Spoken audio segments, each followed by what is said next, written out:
The Assembly will hear an address by His Excellency Donald Trump, President of the United States of America.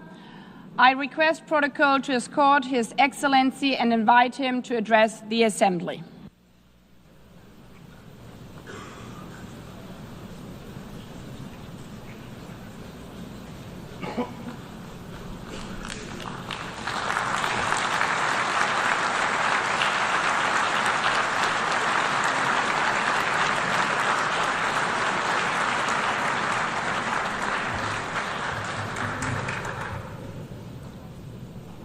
Thank you very much. Very much appreciated.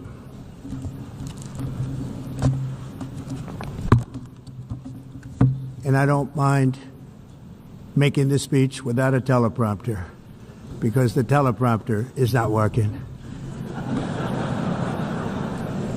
I feel very happy to be up here with you nevertheless, and that way you speak more from the heart. I can only say that whoever's operating this teleprompter is in big trouble.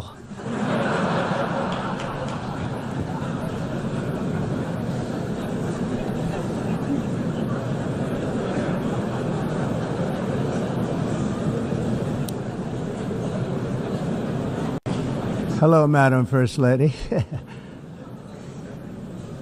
Thank you very much for being here. And Madam President, Mr. Secretary General, First Lady of the United States, distinguished delegates, ambassadors, and world leaders. 6 years have passed since I last stood in this grand hall and addressed a world that was prosperous and at peace in my first term. Since that day, the guns of war have shattered the peace I forged on 2 continents. An era of calm and stability gave way to one of the great crises of our time. And here in the United States, 4 years of weakness, lawlessness, and radicalism under the last administration delivered our nation into a repeated set of disasters. 1 year ago, our country was in deep trouble, but today, just 8 months into my administration, we are the hottest country anywhere in the world, and there is no other country even close. America is blessed with the strongest economy, the strongest borders, the strongest military, the strongest friendships, and the strongest spirit of any nation on the face of the earth. This is indeed the golden age of America. We are rapidly reversing the economic calamity we inherited from the previous administration, including ruinous price increases and record-setting inflation like we've never had before. Under my leadership, energy costs are down, gasoline prices are down, grocery prices are down, mortgage rates are down, and inflation has been defeated. The only thing that's up is the stock market, which just hit a record high. In fact, it hit a record high 48 times in the last short period of time. Growth is surging, manufacturing is booming. The stock market, as I said, is doing better than it's ever done. And all of you in this room benefit by that, almost everybody. And importantly, workers' wages are rising at the fastest pace in more than 60 years. And that's what it's all about, isn't it? In 4 years of President Biden, we had less than $1 trillion of new investment into the United States. In just 8 months since I took office, we have secured commitments and money already paid for $17 trillion. Think of it, 4 years, less than $1 trillion, 8 months, much more than $17 trillion is being invested in the United States. And it's now pouring in from all parts of the world. We've implemented the largest tax cuts in American history and the largest regulation cuts in American history, making this once and again the best country on earth to do business. And many of the people in this room are investing in America, and it's turned out to be an awfully good investment during this 8-month period. In my first term, I built the greatest economy in the history of the world. We had the best economy ever, history of the world. And I'm doing the same thing again, but this time it's actually much bigger and even better. The numbers far surpass my record-setting first term. On our southern border, we have successfully repelled a colossal invasion. And for the last 4 months, and that's 4 months in a row, the number of illegal aliens admitted and entering our country has been 0.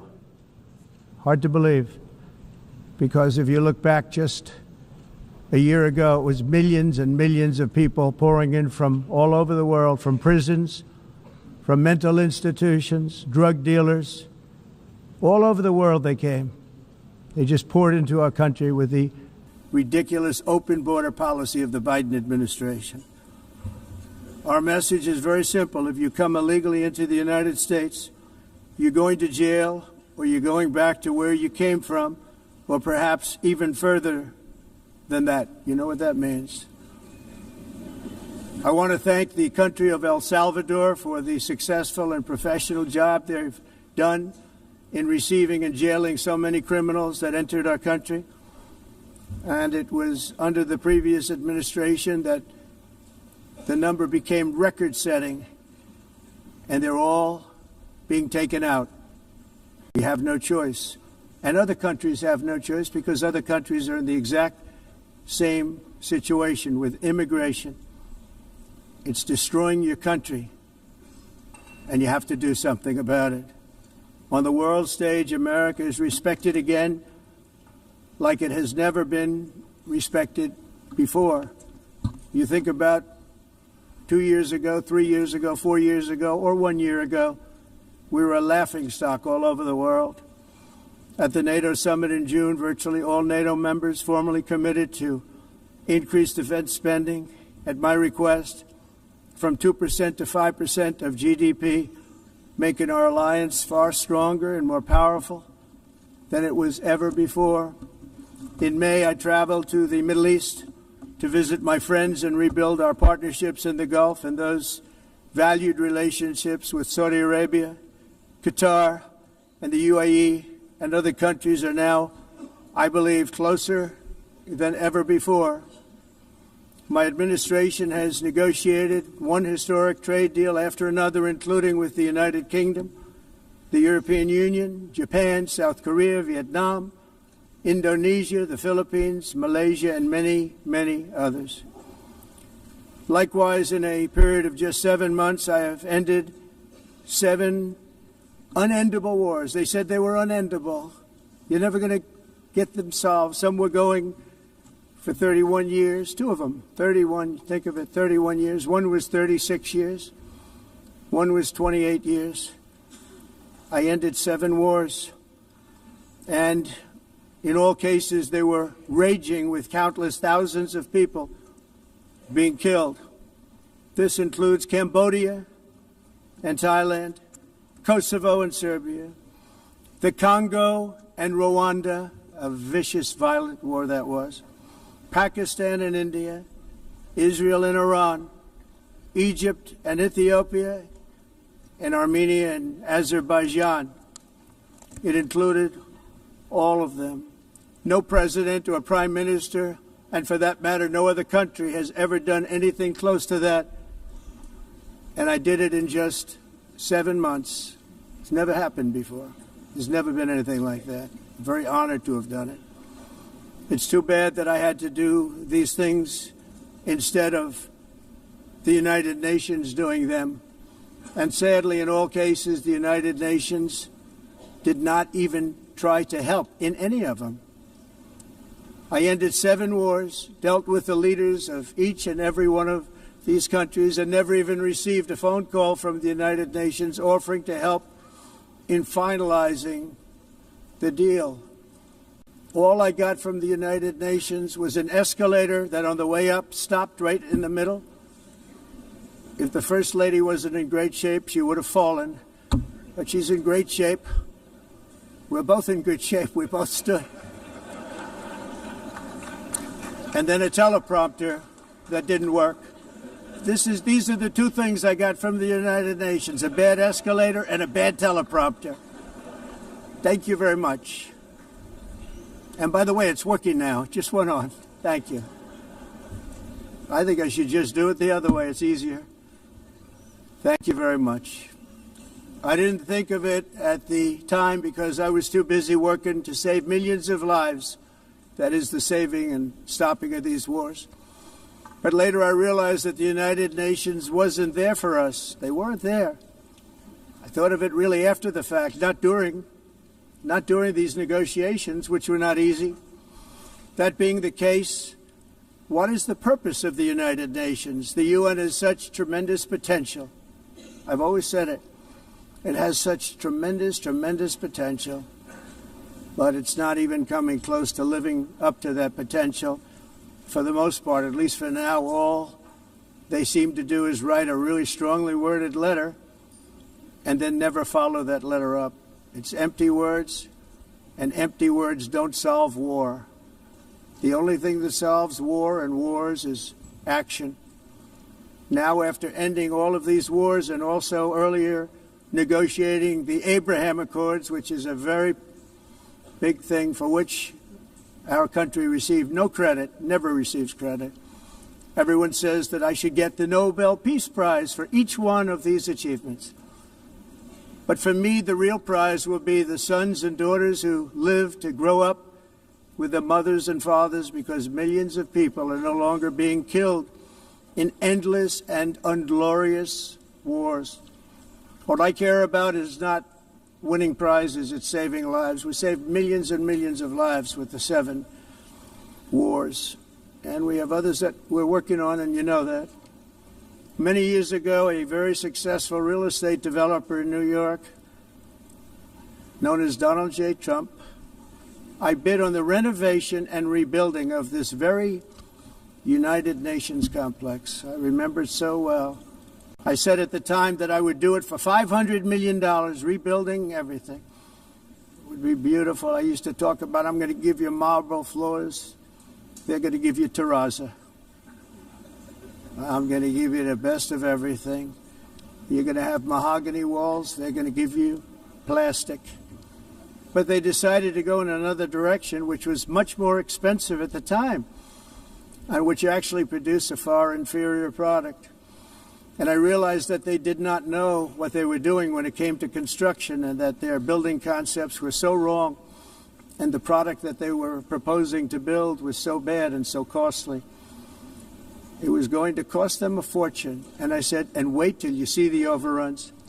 Well, I turned out to be right. They had massive cost overruns and spent between $2 and $4 billion on the building and did not even get the marble floors that I promised them. You walk on terrazzo. Do you notice that? As far as I'm concerned, frankly, looking at the building and getting stuck on the escalator, they still haven't finished the job. They still haven't finished. That was years ago. The project was so corrupt that Congress actually asked me to testify before them on the tremendous waste of money, because it turned out that they had no idea what it was, but they knew it was anywhere between $2 and $4 billion as opposed to $500 million with a guarantee. But they had no idea, and I said it cost much more than $5 billion. Unfortunately, many things in the United Nations are happening just like that, but on an even much bigger scale, much, much bigger. Very sad to see. Whether the UN can manage to play a productive role, I've come here today to offer the hand of American leadership and friendship to any nation in this assembly that is willing to join us in forging a safer, more prosperous world. And it's a world that we'll be much happier with. A dramatically better future is within our reach. But to get there, we must reject the failed approaches of the past and work together to confront some of the greatest threats in history. There is no more serious danger to our planet today than the most powerful and destructive weapons ever devised by man, of which the United States, as you know, has many. Just as I did in my first term, I've made containing these threats a top priority, starting with the nation of Iran. My position is very simple. The world's #1 sponsor of terror can never be allowed to possess the most dangerous weapon. That's why, shortly after taking office, I sent the so-called Supreme Leader a letter making a generous offer. I extended a pledge of full cooperation in exchange for a suspension of Iran's nuclear program.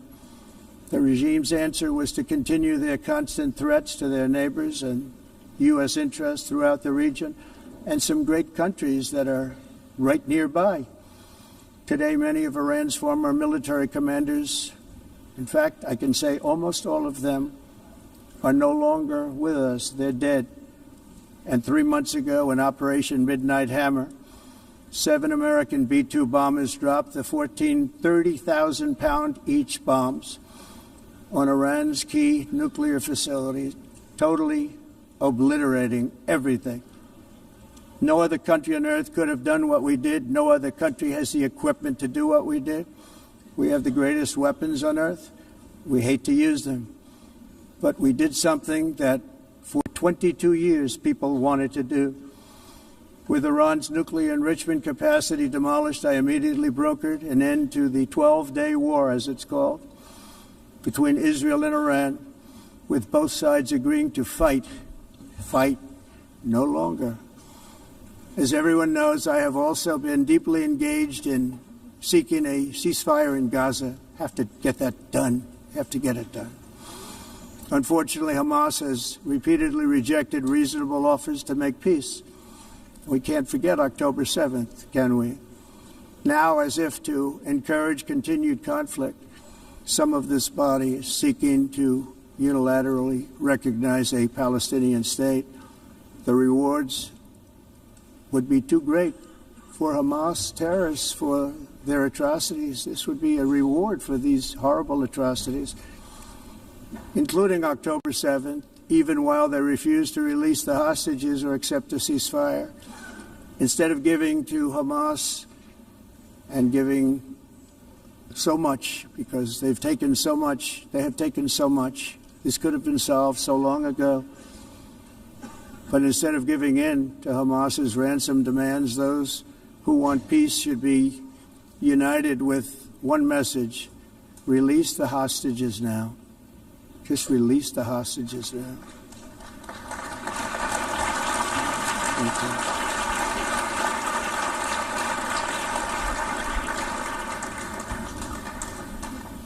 Thank you. As we have got to come together, and we will come together, got to get it done.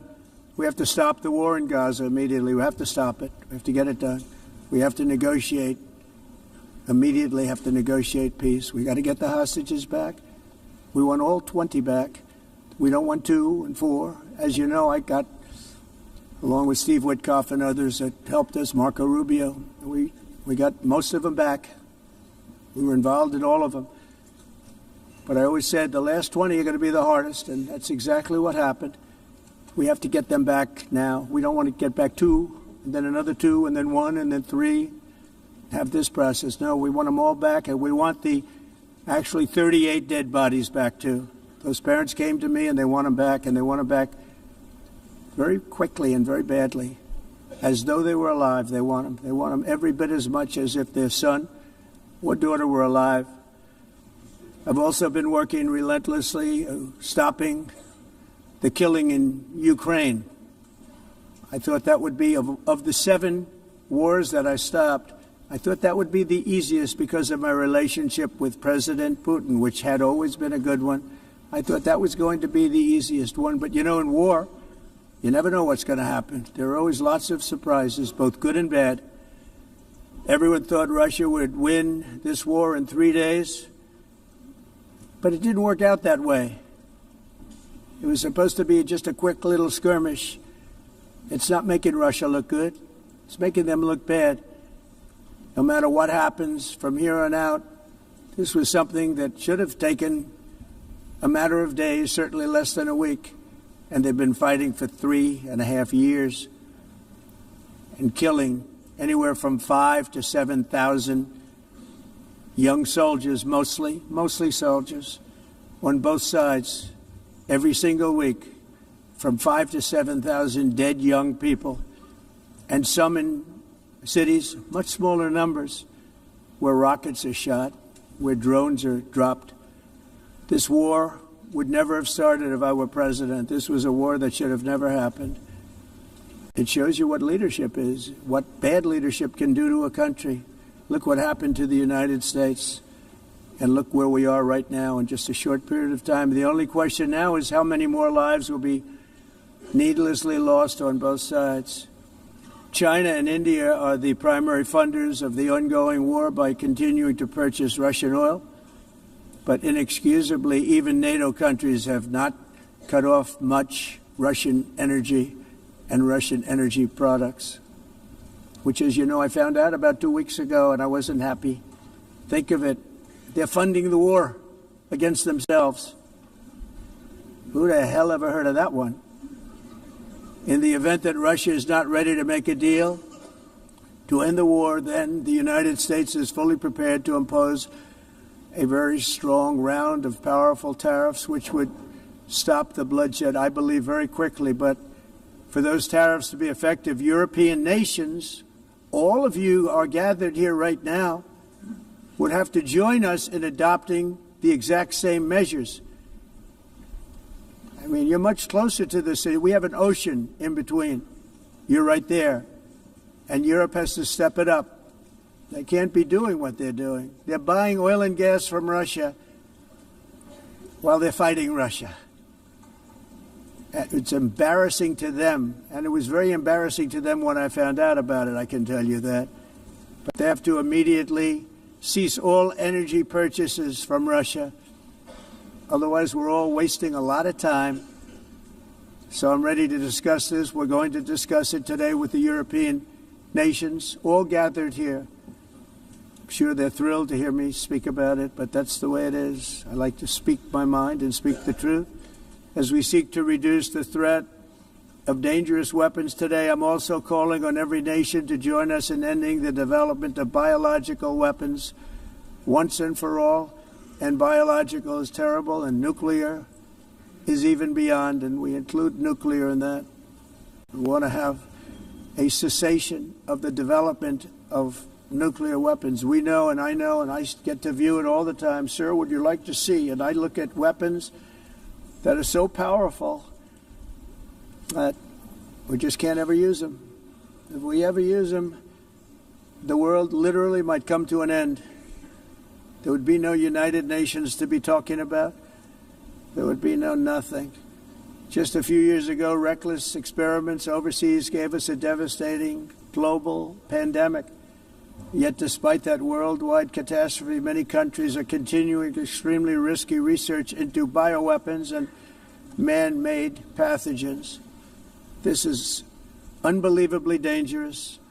To prevent potential disasters, I'm announcing today that my administration will lead an international effort to enforce Biological Weapons Convention, which is going to be meeting with the top leaders of the world by pioneering an AI verification system that everyone can trust.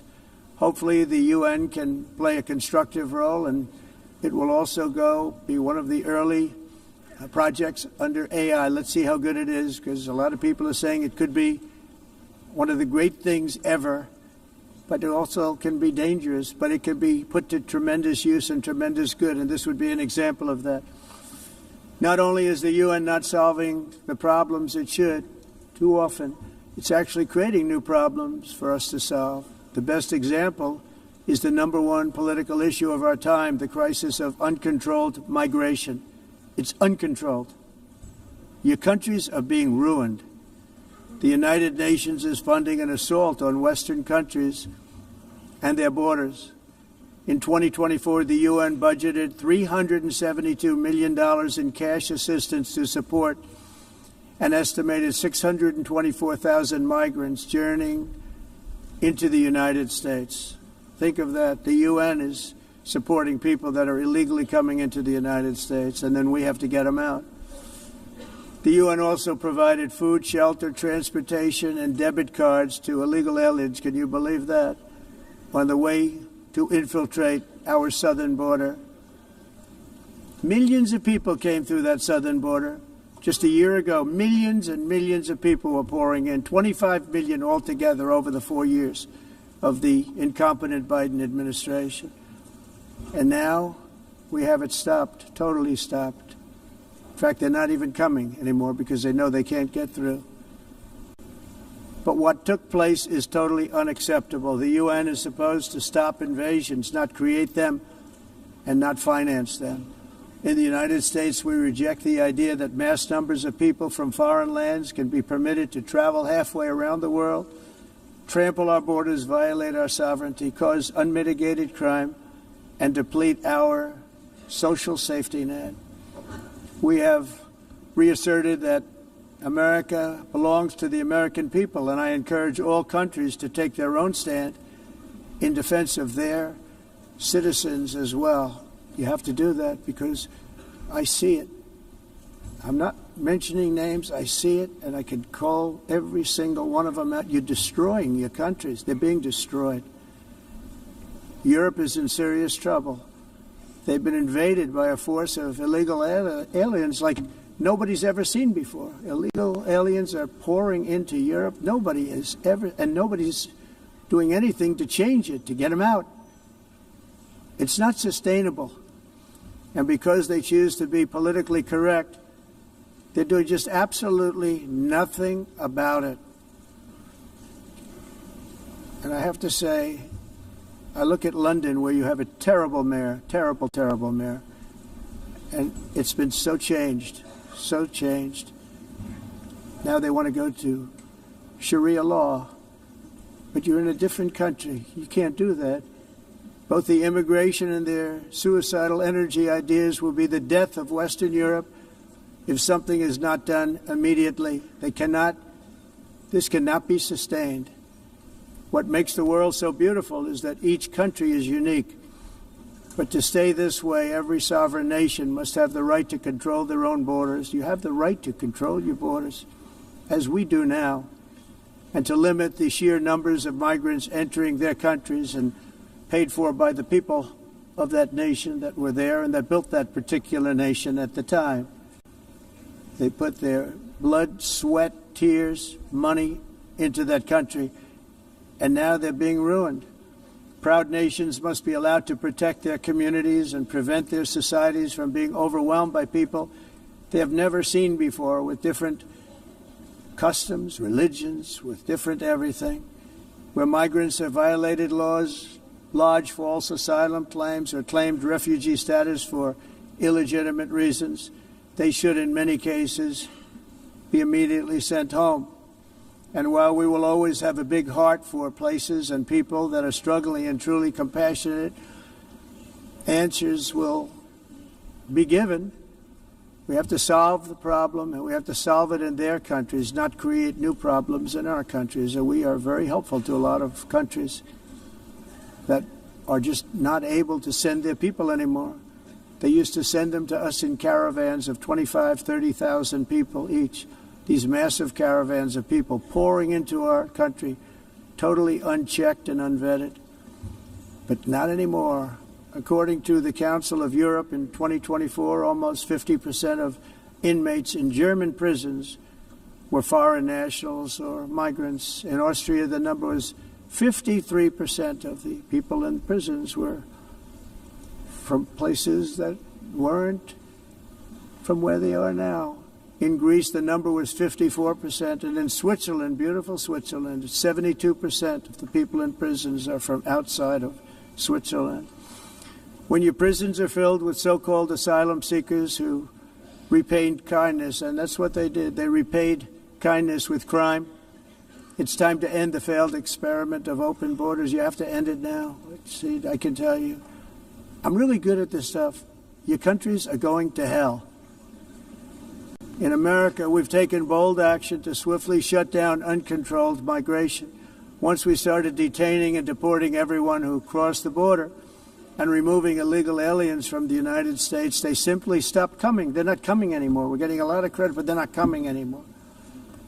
This was a humanitarian act for all involved, because on the trips up, thousands of people a week were dying. Women were being raped. Nobody's ever seen anything like it. Raped, horribly beaten, raped.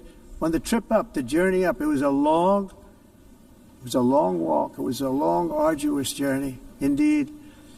And it was also a historic victory against human trafficking throughout the region. What we did was a victory, and we saved so many lives of people that wouldn't make the journey. That journey was loaded up with death.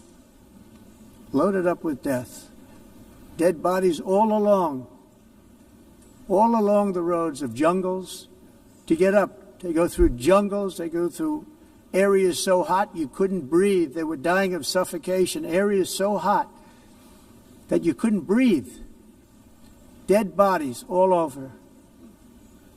By them not coming, we're saving tremendous numbers of lives. My people have done a fantastic job in doing what they did, and the American public agrees with it. I mean, I was very proud to see this morning I have the highest poll numbers I've ever had. Part of it is because of what we've done on the border. I guess the other part is what we've done on the economy.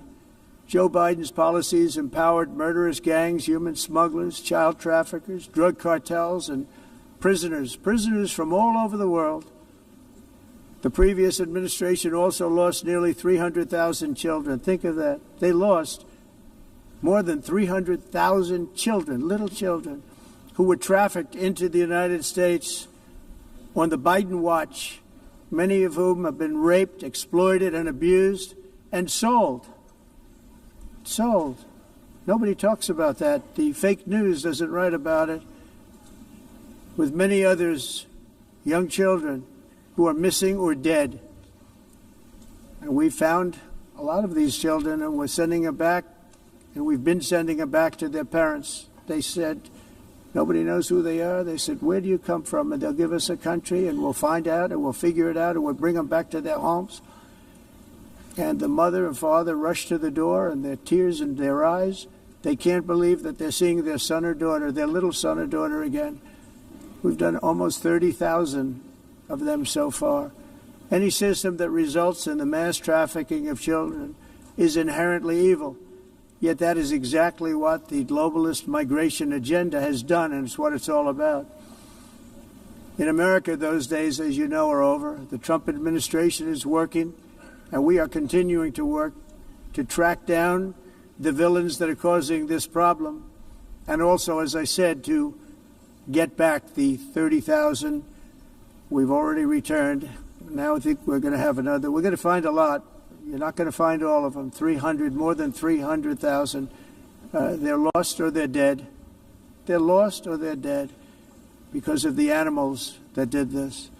To protect our citizens, I've also designated multiple savage drug cartels as far as and you see this, and you see it happening right before your eyes. Let's put it this way. People don't like taking big loads of drugs in boats anymore. There aren't too many boats that are traveling on the seas by Venezuela. They tend not to want to travel very quickly anymore.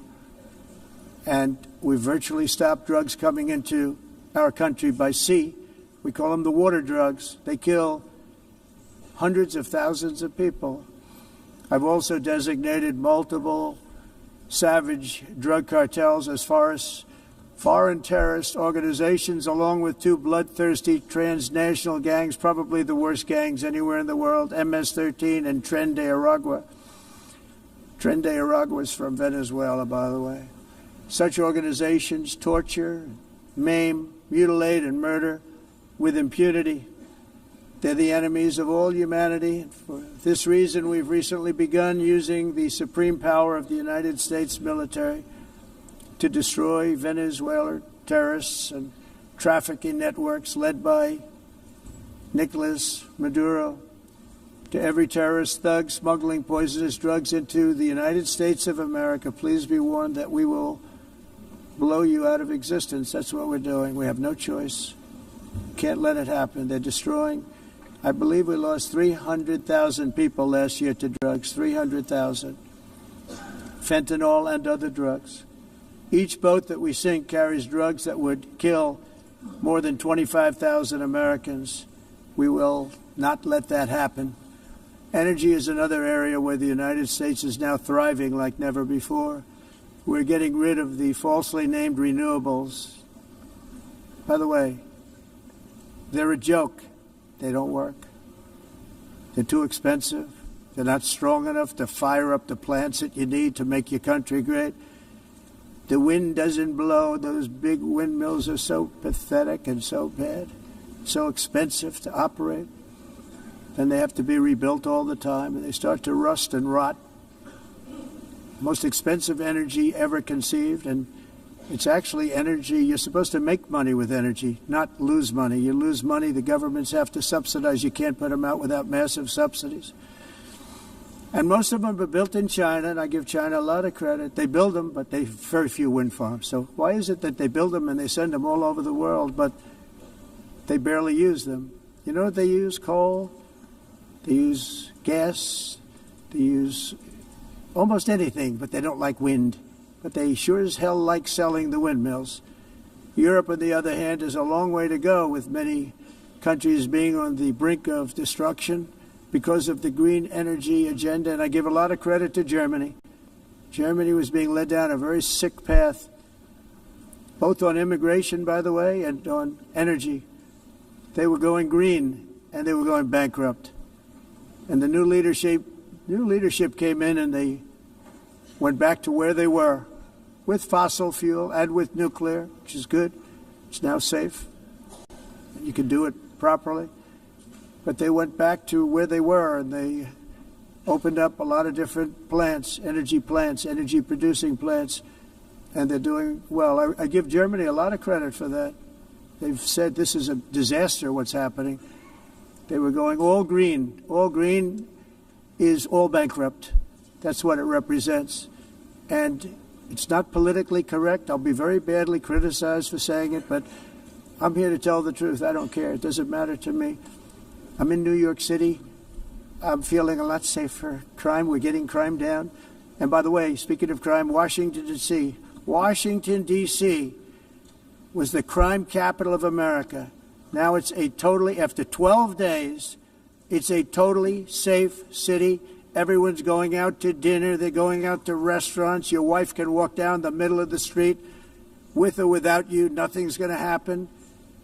My people have done a fantastic job. And yes, I called in the National Guard, and the National Guard took care of business. And they weren't politically correct, but they took care of business. We got 1,700 career criminals out, brought them back to where they came from, the countries where they came from, or put them in jails. Washington, D.C. is now a totally safe city again, and I welcome you to come. In fact, we'll have dinner together at a local restaurant, and we'll be able to walk. We don't have to go by an armor-plated vehicle. We'll walk right over there from the White House. They've given up their powerful edge, a lot of the countries that we're talking about, in oil and gas, such as essentially closing the great North Sea oil. Oh, the North Sea, I know it so well. Aberdeen was the oil capital of Europe, and there's tremendous oil that hasn't been found in the North Sea. Tremendous oil. And I was with the Prime Minister I respect and like a lot, and I said, you're sitting with the greatest asset. They essentially closed it by making it so highly taxed that no developer, no oil company can go there. They have tremendous oil left, and more importantly, they have tremendous oil that hasn't even been found yet.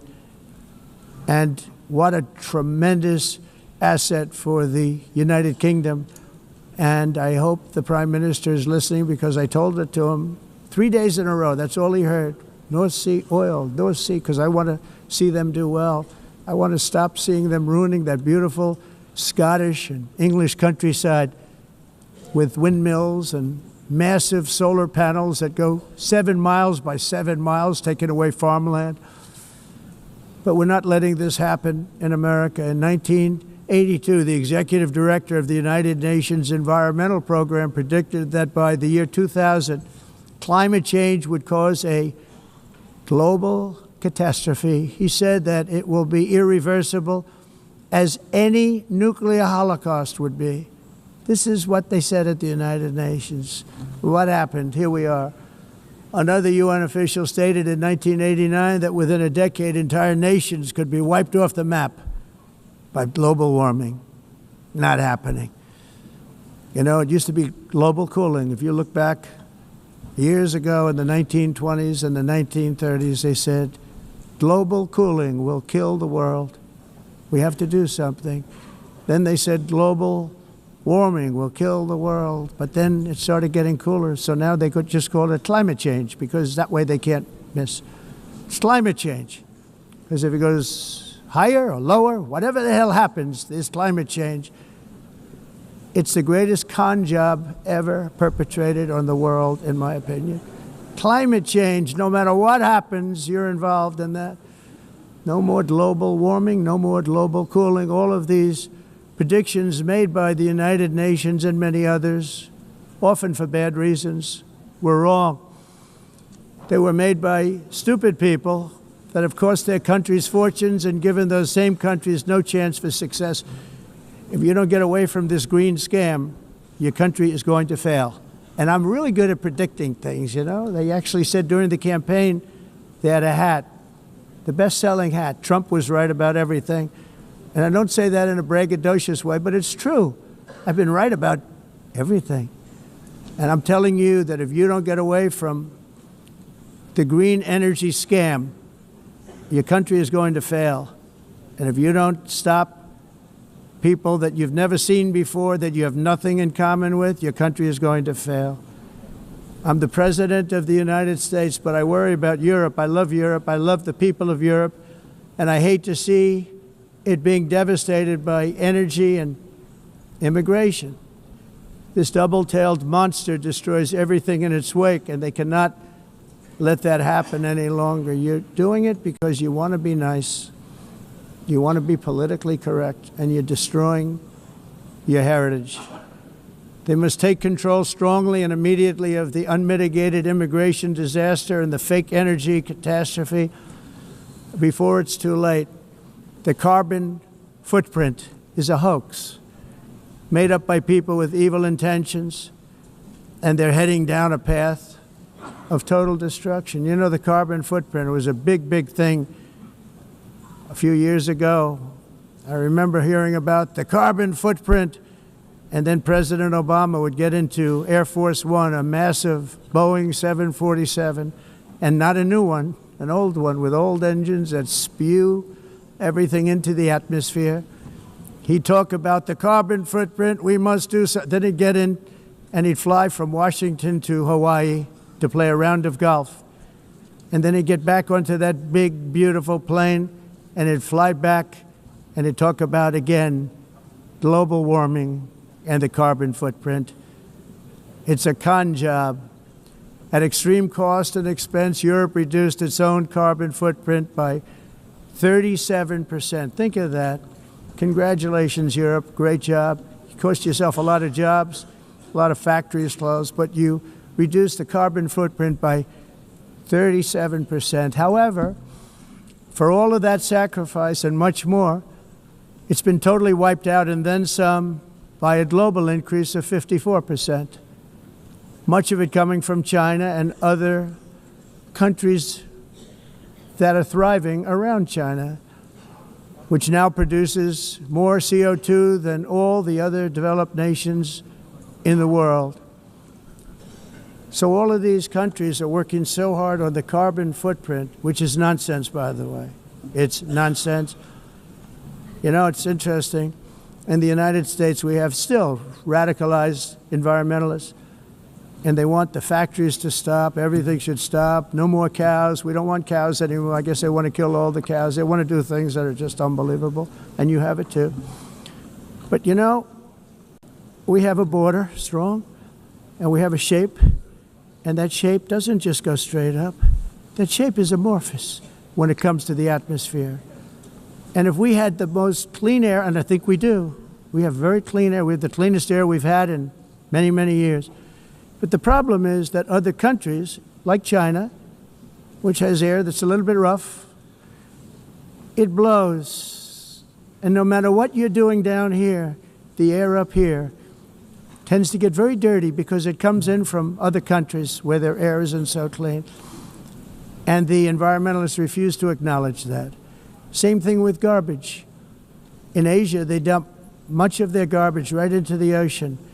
And over about a 1 week and 2 week journey, it flows right past Los Angeles. You've seen it.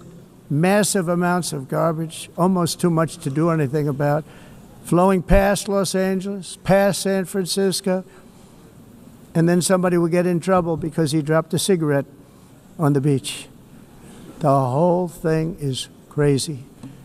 The primary effect of these brutal green energy policies has not been to help the environment, but to redistribute manufacturing and industrial activity from developed countries that follow the insane rules that are put down to polluting countries that break the rules and are making a fortune. They're making a fortune. European electricity bills are now 4 to 5 times more expensive than those in China, and 2 to 3 times higher than the United States. And our bills are coming way down. You probably see that our gasoline prices are way down. You know, we have an expression, drill, Nós reduzimos os custos de energia porque nós faremos, como a expressão, vamos fazer tudo isso, reduzir os custos de energia, e os custos diminuíram nos Estados Unidos. Por exemplo, se você olhar nos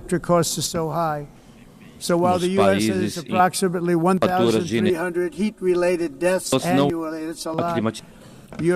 mas nós, nos Estados Unidos, conseguimos usar eles e evitar aumento da temperatura, porque é muito caro também usar nada e ninguém usa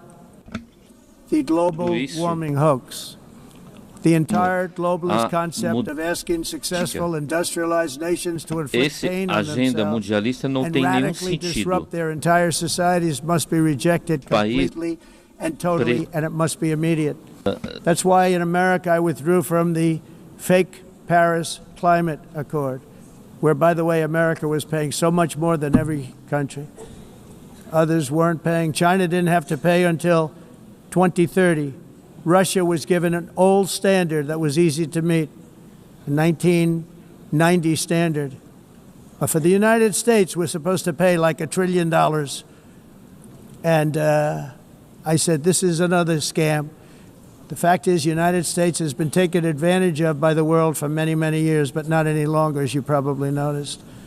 I unleashed massive energy production and signed historic executive orders to hunt for oil, but we don't have to do much hunting because we have the most oil of any nation anywhere, oil and gas in the world. And if you add coal, we have the most of any nation in the world. Clean, I call it clean, beautiful coal. You can do things today with coal that you couldn't have done 10 years ago, 15 years. So I have a little standing order in the White House.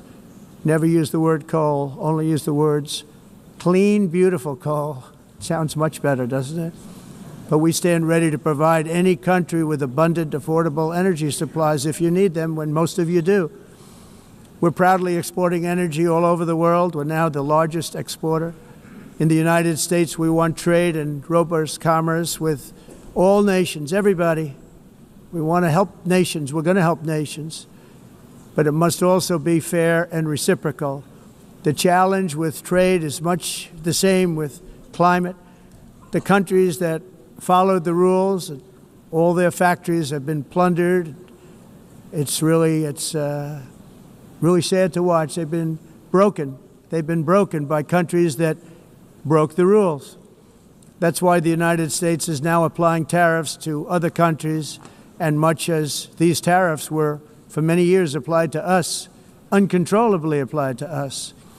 We've used tariffs as a defense mechanism under the Trump administration, including my first term, where hundreds of billions of dollars in tariffs were taken in.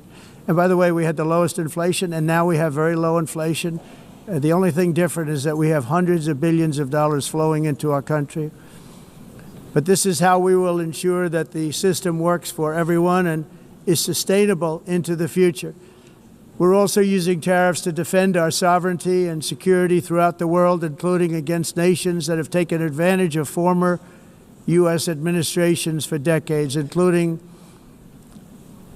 the most corrupt, incompetent administration in history, the sleepy Joe Biden administration.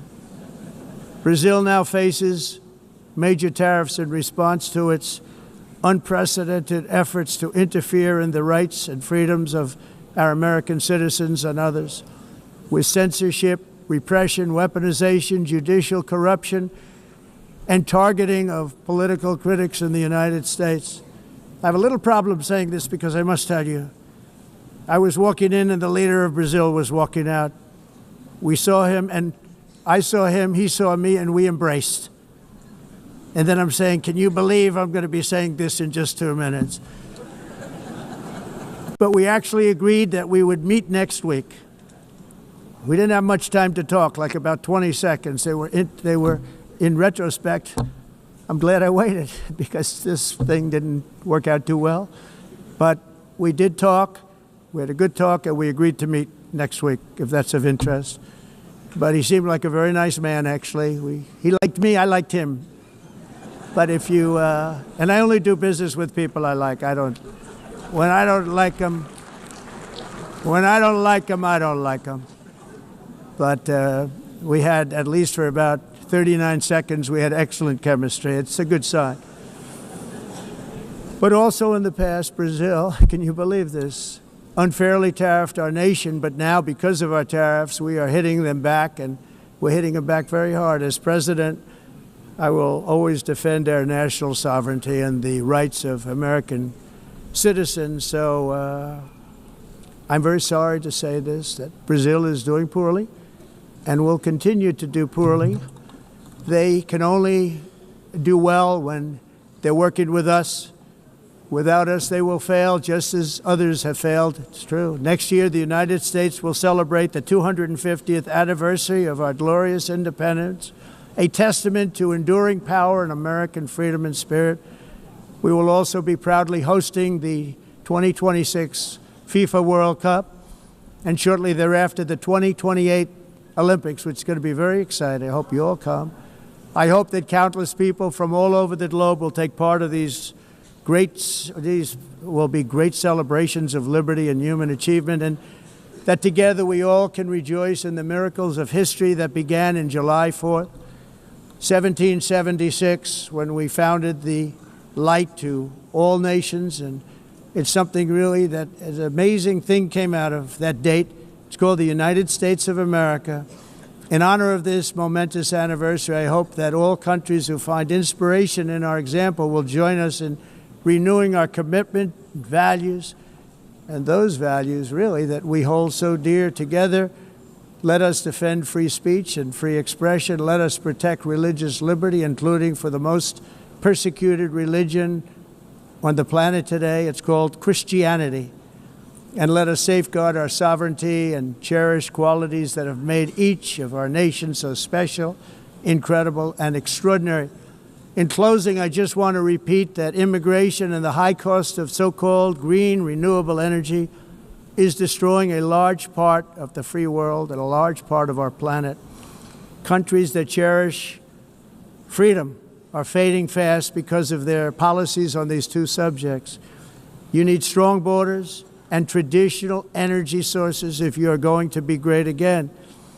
Whether you have come from north or south, east or west, near or far, every leader in this beautiful hall today represents a rich culture, a noble history, and a proud heritage that makes each nation majestic and unique, unlike anything else in human history or any other place on the face of the earth. From London to Lima, from Rome to Athens, from Paris to Seoul, from Cairo to Tokyo and Amsterdam to right here in New York City, we stand on the shoulders of the leaders and legends, generals and giants, heroes and titans who won and built our beloved nations, all of our nations, with their own courage, strength, spirit, and skill. Our ancestors climbed mountains, conquered oceans, crossed deserts, and trekked over wide open plains. They charged into thunderous battles, plunged into grave dangers, and they were soldiers and farmers and workers and warriors and explorers and patriots. They built towns into cities, tribes into kingdoms, ideas into industries, and small islands into mighty empires. You're a part of all of that. They were champions for their people who never gave up and who never, ever gave in. Their values defined our national identities. Their visions forged our magnificent destiny. Everybody in this room is a part of it in your own way. Each of us inherits the deeds and the myths, the triumphs, the legacies of our own heroes and founders who so bravely showed us the way. Our ancestors gave everything for homelands that they defended with pride, with sweat, with blood, with life, and with death. Now the righteous task of protecting the nations that they built belongs to each and every one of us. So together let us uphold our sacred duty to our people and to our citizens. Let us protect their borders, ensure their safety, preserve their cultures, treasure, and traditions, and fight, fight, fight for their precious dreams and their cherished freedoms. And in friendship and really a beautiful vision, let us all work together to build a bright, beautiful planet, a planet that we all share, a planet of peace and a world that is richer, better, and more beautiful than ever before. That can happen. It will happen. It will happen, and I hope it can happen and start right now, right at this moment. We'll turn it around. We're going to make our countries better, safer, more beautiful. We're going to take care of our people. Thank you very much. It's been an honor. God bless the nations of the world. Thank you very much. Bye.